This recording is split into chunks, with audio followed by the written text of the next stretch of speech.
കഴിഞ്ഞ 10 വർഷക്കാലത്തിനിടയ്ക്ക് മോദി സർക്കാർ വലിയ PR എക്സസൈസിലൂടെ ഇന്ത്യൻ സാമ്പത്തിക രംഗം വലിയ കുതിപ്പിലാണ്. ഇന്ത്യ ലോക ജനാധിപത്യത്തിൻ്റെ മാതാവിനെ പോലെ പെരുമാറിക്കൊണ്ടിരിക്കുകയാണ്. ഇന്ത്യൻ ഡെമോക്രസി അതിഗംഭീരമായിട്ട് പെർഫോം ചെയ്തുകൊണ്ടിരിക്കുകയാണ്. ഇന്ത്യ ലോകത്തിൻ്റെ നെറുകയിലേക്ക് രാജ്യമെന്നുള്ളൊരു ശക്തിയായിട്ട് വരികയാണ് എന്നൊക്കെയുള്ള വലിയ ക്യാമ്പയിൻ നടത്തുകയും ഇന്ത്യ എല്ലാം കൊണ്ടും ആരോഗ്യകരമായി പോവുകയും ചെയ്യുകയാണ് എന്ന കഥ ഇന്ത്യയെ ഏതാണ്ട് വിശ്വസിപ്പിച്ച് കഴിഞ്ഞിട്ടുണ്ട്.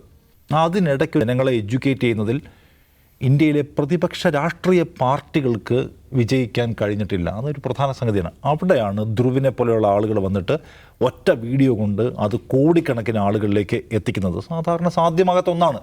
രാഹുൽ ഗാന്ധി ഒറ്റയ്ക്ക് വിചാരിച്ചാൽ പോലും നടക്കാത്ത ഒരു കാര്യം ധ്രുവിനെ പോലുള്ള ഒരാൾ ഒറ്റയ്ക്ക് ചെയ്യുന്നു എന്നതിൻ്റെ പ്രാധാന്യം അതിനകത്തുണ്ട്.